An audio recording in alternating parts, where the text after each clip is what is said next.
We are honored to have our region advisor for Region 4 here with us today. So please help me welcome distinguished Toastmaster Rob Christeson with his Pathways Marketing with Pathways session. I'll stand up here first and I'll work my way back again this time. Just make sure it turns out okay. Yeah, good. Everyone get a copy of the handout? All right. So membership retention and growth in pathways. What we're going to discuss here is two important factors with our new program is how do you get people that are currently members to stick around for this new cool thing? And also, how do you talk to prospects and guests about joining with Pathways as the value selling proposition, so to speak? And so one of the things I put here at the top is, what are our main pain points? Where do we have our problems when it comes to members? And so off the bat, the first one, identifying prospects. And I'm not going to talk a lot about that one, but I just want to kind of go through the kind of the line here. The second one, getting guests. Third is converting them to members, exactly. Then getting new members engaged is a good word, started on the program. Number 5, getting them to finish an award. And number 6, starting the next award. And if you think about that, these are the points where we pretty regularly struggle with membership. We struggle to figure out who the potential member is. We struggle to get them to show up and visit our club. We struggle to turn them into members. We struggle to get them started. Even when they join, I've seen members not give an icebreaker and leave after 3 weeks because they just like, well, never mind, this wasn't my thing. Getting them to finish an award, and then, of course, moving on after that legacy program, after that competent communicator, how do I move on to the next thing? How many members did we lose because they didn't really understand the transition from the CC to the AC Bronze, right? And so within Pathways, how do we manage these components?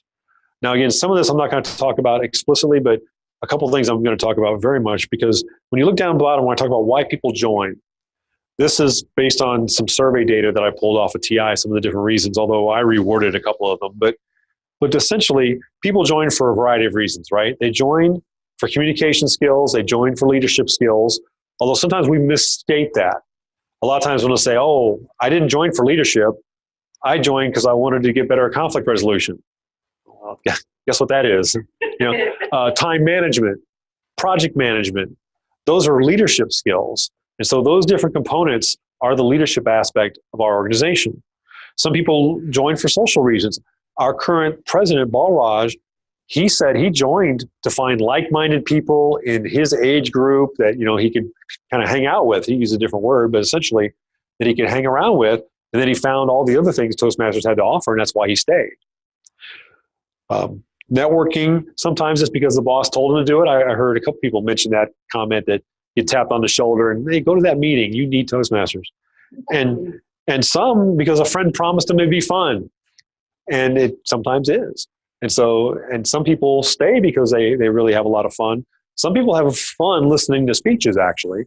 But there are other aspects of our organization that are fun. But these are the reasons people join. And the question you really want to ask that guest, why did you come? Not only why did you come here, but why now? Because if you're not a very good speaker, you weren't a very good speaker last week either, right? Or last month, or 6 months ago. When we did the stand-up, how long you've been a Toastmaster, I joined in 2005. And I told you why. I was active duty. I was about to retire from the Air Force. Well, you can't retire from the Air Force unless you're an adult. Okay, I mean, I had lived a pretty good life at that point, 39 years. So I kind of could speak or whatever. And also whatever I couldn't do on that day, I couldn't have done the month before. I couldn't have done it the year before. But that why now for me was I know in the next couple of years I'm going to retire. I'm going to have to deal with these job interview things. Help, So that's why I chose that time to join. Because I had a guy who worked for me at Ramstein, Germany, that was a Toastmaster. And he would tell me about the club all the time. He's like, yeah, I'm going to Toastmasters today at lunch. I'm like, yay, So like, I actually thought it was a good thing because it was a professional development thing. And I was like, great, keep doing that. I love it. But I never even considered why I would care. I didn't know. So it wasn't until I realized that I had a specific need and that we met that need and those two things intersected that I went.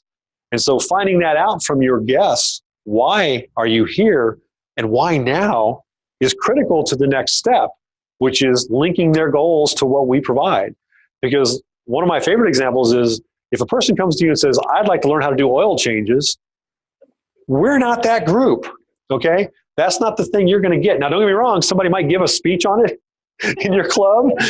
So you might luckily learn how to do an oil change. And I've learned about compact fluorescent lights, and I've learned about fracking, and I've learned about other things I never thought I'd learn about in my Toastmaster club, but I didn't join for those reasons, right?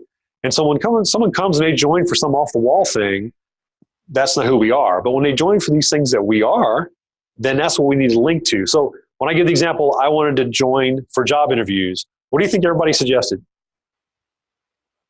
Table topics, right. The second best answer, exactly, table topics. What's the real first best answer?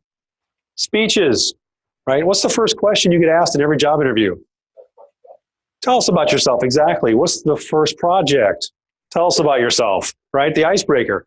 The CC manual and Pathways now lines up really well with job interview skills. Like I said, icebreaker right off the bat, the evaluating and feedback, you could break into like, say, answering 3 questions as part of a speech.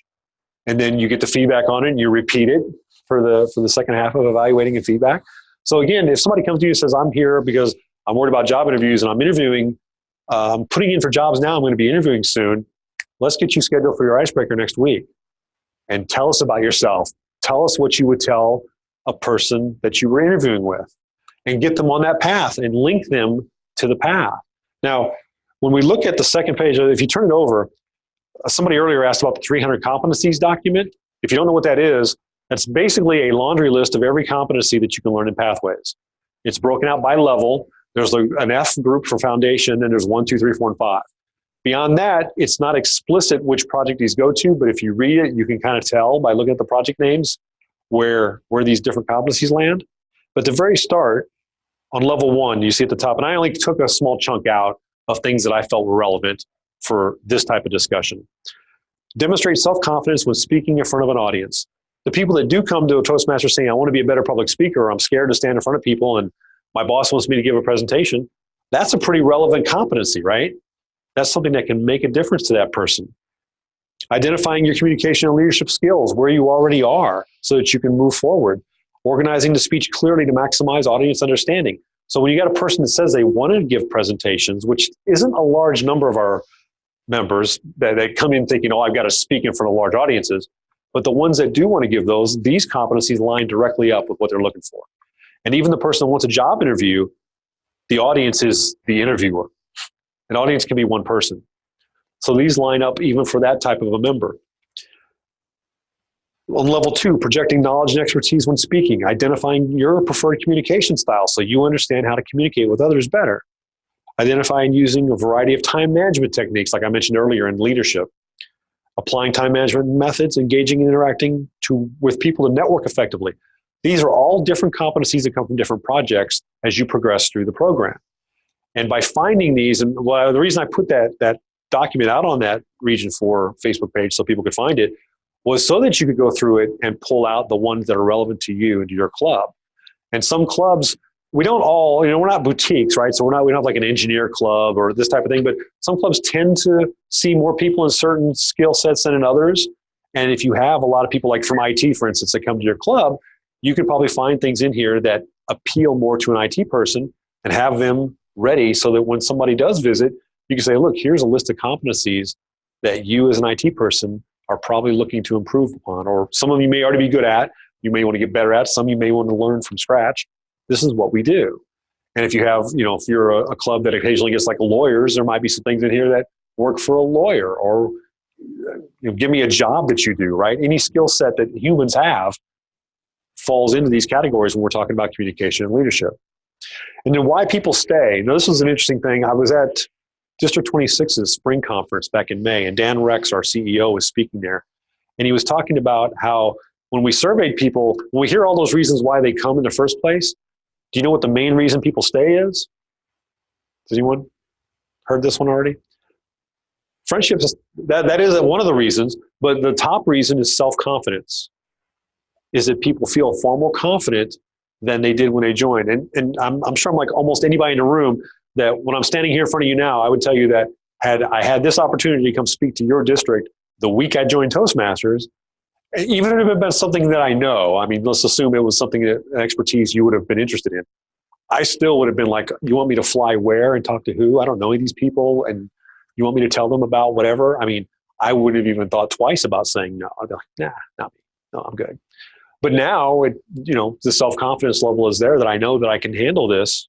And, even when you just stare at me, I'm okay. So, but when you do actually laugh occasionally and actually respond, then it really works well. So I appreciate that. But, some people, a lot of people, I think, when they first join Toastmasters, feel very uncomfortable with this type of an environment, right? But when you get that self-confidence that you can do this, you end up sticking with it. And that's one of the main reasons people stay. It has to do with confidence. There's other reasons, learning, how to build teams, conflict resolution, which we talked about earlier, right? Storytelling, using visual aids, networking, social speeches, project management, budgeting. Those are all components that we have. And if you look at those and say, well, when do we do project management? Every week when you run a meeting, if you're the Toastmaster, right? You got to manage that project of setting up the meeting agenda and getting those replacement filler speakers or whatever you need to do. That's like a little mini project. But if you run a conference, whoever ran today's deck, put this together, ran a small project, right? But also being an area director is a project. It has a timeline. It's 1 year long. You have a definitive finish. You have goals to complete as area director during that time. So you are doing a form of project management. So there are a lot of these skills that are in different places. They're not all in speech one. We don't work on every skill as an icebreaker. But as we work our way through the program and some of the other roles, we work on these. And so below there are some more of the more advanced topics of the competencies. And like there's a couple in here about defining your goals, integrate clear, concise goals into your plan, building a team by identifying skills and competencies necessary to complete a project task. There are a lot. I'm a PM, so I do that part for a living. And one thing I can tell you is a whole bunch of people are not good at that. A whole bunch of people are not good at that. When I'm in IT, being in IT, when I work with developers and other folks like that, a lot of them aren't good at team building. That's not a skill they have because it's not the one they need for their day-to-day job or they feel they need. But what they find is as they progress and become the senior technician, the senior developer, they get asked for opinions on, hey, who do you need to make this work? If you're going to develop this software, it takes 9 people. Who do you need? You're going to be the tech lead. Who do you need? And they don't know how to do that. I mean, people are smart. Don't get me wrong. We're not the only organization that helps people get better. But a lot of people that work their way up through those experience levels learn the hard way, right? And they learn on the job. And sometimes they fail on the job and they lose their job and they have to go find another one, or they don't get promotion opportunities because they fail. We give them an opportunity to learn in a safer environment and practice those skills so when they get asked to do it at work, they're better ready to do it. And so that's what those competencies are about. And by aligning those competencies directly with individual goals, that's how you can best both retain your existing members and get new members in. And so with that, I wanted to see if there were any questions on that side of the pathways topic, because in this case, we're not talking about how to navigate Basecamp per se, and that's important. And we're not talking about how you as an individual does Project 3, but how do you translate pathways into people's goals? So what questions do you have along those lines? Is any of this like making sense or thinking something you could use? So that's good. Okay. So all 4 people nod their head. So that's success. So, but any questions on that topic at all? Again, I didn't print the whole document out because 300 competencies. You can imagine from the bottom half of this page just how much fun it is to read through all 300. But it is useful. It's a useful exercise to go in and take a look at it. Like a lot of things, I don't recommend you try and study it for 3 straight hours because you'll explode. But just kind of take a look at it in chunks and say, okay, what's going on with level 1? What are the competencies here? And what would apply to me as an IT person? Or what would apply to me as an administrative specialist? Or what would apply to me as a auto repair manager? Whatever your job skill might be. How can I make these things apply to people like me or to people in my club? And think about the people in your club and the people in your area. How can this apply to those folks? If you have a club that's like, there's one club that was in an area that I used to work with, very heavy in actuaries. Most of the club was actuarial guys. And there's the old joke about engineers, IT, and actuaries use it apparently too, about the difference between an introvert and an extrovert.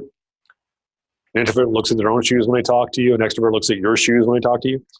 So I didn't know that was an actuary thing too, but that's what they told me that joke, and I'm like, I already know that joke. But but apparently that was a group like that as well. So actuaries would need some of the very same things, but there might be some things here in the budgeting area that they may think, well, I'm already good at that. Well, here's ways you could practice some things that you may not normally do in that area, or ways you can also help others. Is there no real questions? I got through that kind of quick, didn't I? I kind of hate the idea of eating early, though. I'd really rather not let you have food early. But so, and in fairness, he may not be doing cooking. So, because he was going to start earlier than he did, and then he felt bad about not watching part of the conflict resolution. So I saw him come back in and watch for a minute. So he may not have finished early. Go ahead. Has Toastmasters thought anything about how they can use pathways as a membership building type thing, that ways to advertise it to recruit people? That's a really good question. And the short answer is yeah, but the slightly longer answer is there's nothing in development. Well, I won't say nothing in development. There's nothing developed yet along those lines. There's been a lot of discussion about how to do that. And one of the main components, and that question got asked of Dan Rex at that conference, and he gets that one every time. And what he said was what we talked about earlier with quality clubs. That's the key to advertising. Because if we advertise nationally how great Barnes & Noble is, and you walk into Rob's Barnes & Noble, you think all the Barnes & Noble suck, right? So if we nationally advertise how great Pathways is, and a guest comes to your club and we're all using the old program, we don't like the new thing yet, or what's your name? Dave? Dave's the one guy using the new program. Go ask him about it. That's a lot of money being spent that's not going to have a good return, because we'll probably lose more people than we would gain off of that with that happening. And I realize it's not prevalent. It's not every club is bad by any means, and not even half the clubs are bad. But if a fourth or 20% of them are still struggling with that, do we really want to send guests in there from a national ad campaign that said, come find us for this? And they hear we don't do that here. So that part of your job is one of the most important parts of your job, is helping to establish that club excellence, to help progress our clubs in that direction. And I think that as we get past this rollout and over the next couple of years and move past the legacy program, you will see some national advertising starting from that point of view. I can't say that officially, but I just get that feeling. And partly because what he said is that's been one of the components. That's one of the reasons for Pathways, is to provide something more standardized. It's more easy to follow, because you're not getting through the CC and then saying, what do I do next? Or I don't get it. It's the path is laid out for you with some elective options, but it's there for you to work towards that goal. So sorry, that's sure. A long question. So one of the things that before I used to do members who said, well, you got the first 10 speeches are part of your competent communicator, and I knew exactly what they needed to go through. I feel like with the Pathways, I can't tell. Like, I know your first level 1 is going to be 4 speeches.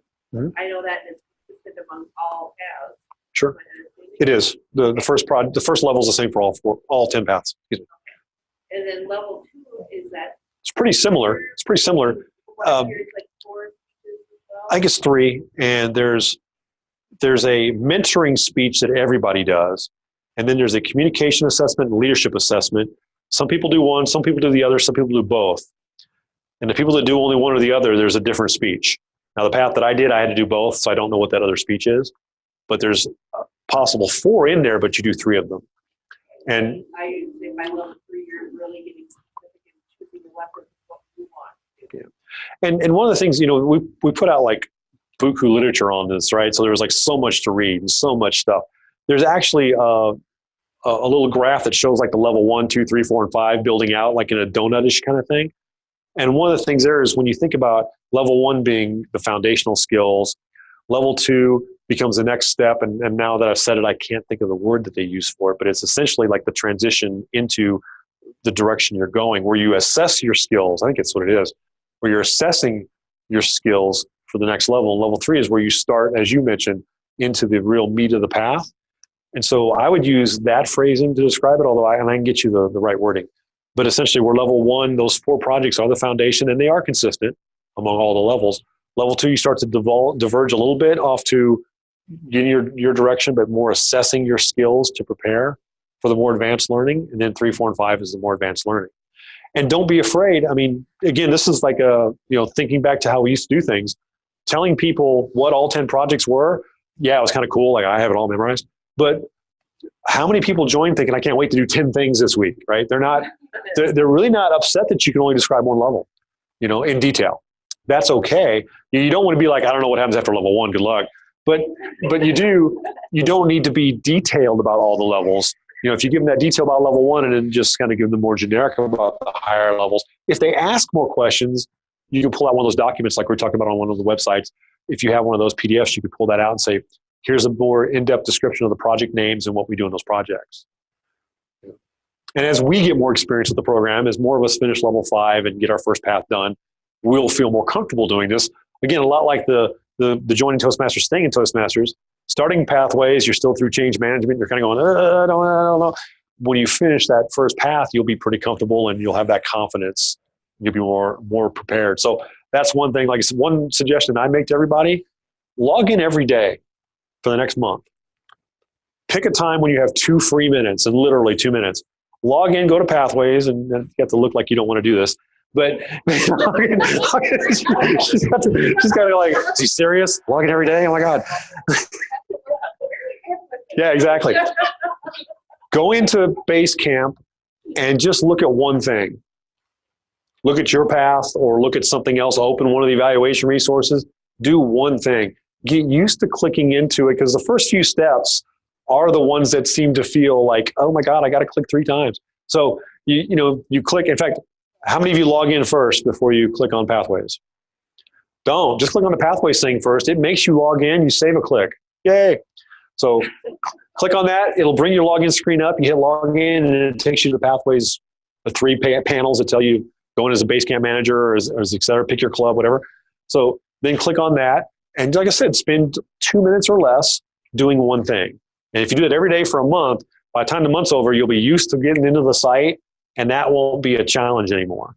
Now, there'll still be some things that you may not be an expert at, don't get me wrong, but at least you'll be a little bit more used to it. And once or twice, you may spend more than 2 minutes, right? Because like you may have a speech this week, so you may actually go through your project. But other times, like I said, just do it for a minute or two. Just go in there and do one thing and get used to logging in and seeing it and using the system. That way you'll feel more comfortable with it, and you can help other people a little bit more easily when they ask you to walk through things. How many of you in the room are base camp managers in some way, shape, or form? Either secretary, VP, or president? Not too many. So you can't really practice that side of it. I would recommend, I know the question came up earlier. I don't know how much longer your guides are typically on board. Are they done, or are they? Technically around September, October. Okay.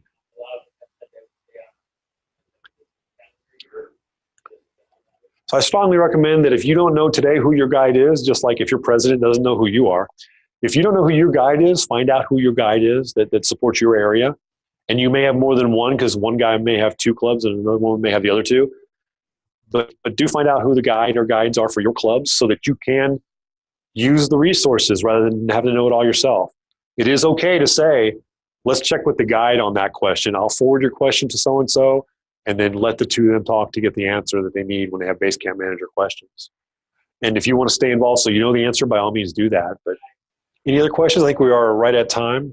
I'm going to let you have an extra minute to eat. So you're welcome. So hope everybody got something out of that. Thank you so much.